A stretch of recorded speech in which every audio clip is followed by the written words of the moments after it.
Hello student, आप सबको पढ़ाने के लिए इंडियन एजुकेशन में स्वागत है। और आप लोग को पढ़ाने जा रही हूँ सेल के बारे में, कोशिका के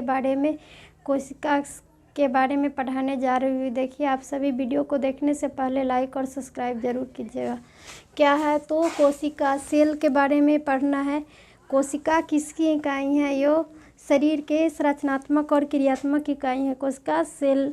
तो ये शरीर के कार्यात्मक एवं रचनात्मक इकाई को ही कोशिका सेल कहते हैं। सेल किसको कहेंगे? तो शरीर के कार्यात्मक एवं रचनात्मक इकाई को कोशिका सेल कहेंगे।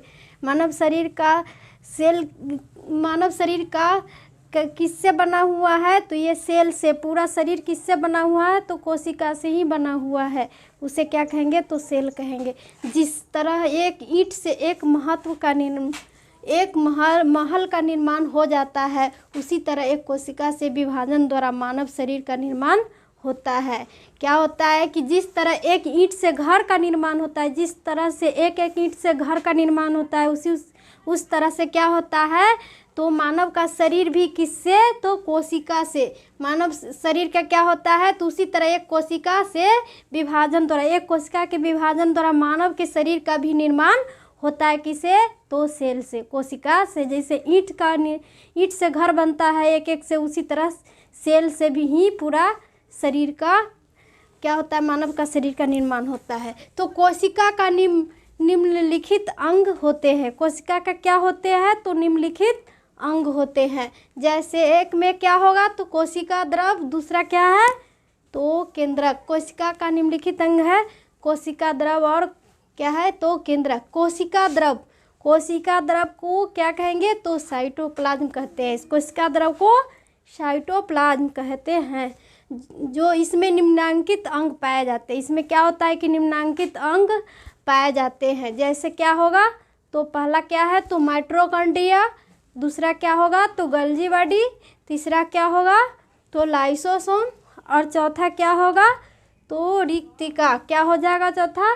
रिक्तिका। और पांचवा क्या होगा? तो क्या होगा? कणयुक्त इंडोप्लाज्मिक रेटिकुलम होगा। क्या होगा? तो कणयुक्त इंडोप्लाज्मिक रेटिकुलम होगा। और छठा क्या हो जाएगा? तो चिकनी इंडोप्लाज्मिक रेटिकुलम होगा। छठा क्या हो जाएगा? तो चिकनी इंडोप्लाज्मिक रेटिकुलम। ये सब क्या होगा? तो निम्नलिखित अंग पाए जाते हैं। किसमें? तो साइटोप्लाज्म के निम्नलिखित अंग पाए जाते हैं। तो माइटोकॉन्ड्रिया, गोल्गी बॉडी, लाइसोसोम, रिक्तिका और क्या होगा? कणयुक्त इंडोप्लाज्मिक रेटिकुलम और होगा चिकनो इंडोप्लाज्मिक रेटिकुलम। ये सभी हो गया कोशिका द्रव में, साइटोप्लाज्म में इसी निम्नलिखित अंग पाए जाते हैं। निम्नलिखित अंग इसमें पाए जाते हैं। केंद्रक। अब केंद्रक किसको कहेंगे? तो कोशिका के केंद्र में जो केंद्रक पाया जाता है, कोशिका को जो केंद्र में केंद्रक पाया जाता है, उसे क्या कहेंगे? तो केंद्रक कहेंगे। क्यों?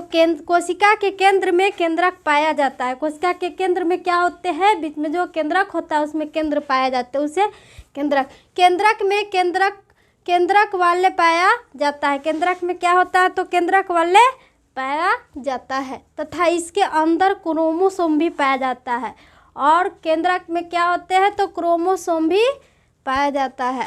जो केंद्रक को विभाजन को समय क्रोमोसोम में विभाजन होता है। जो केंद्रक में क्या होते हैं? तो विभाजन के समय, केंद्रक में विभाजन के समय क्या होता है? तो क्रोमोसोम में विभाजन होता है।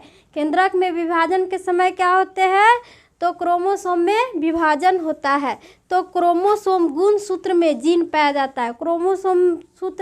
क्रोमोसोम में क्या पाए जाते हैं? तो गुणसूत्र पाए जाते हैं।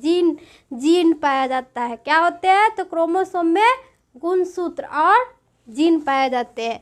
जीन पैतृक गुणों का वाहक होता है। गुण क्या होता है? तो पैतृक गुणों का वाहक होता है। क्रोमोसोम में जो जीन पाया जाता है वह जीन क्या होता है? तो पैतृक गुणों का वाहक होता है।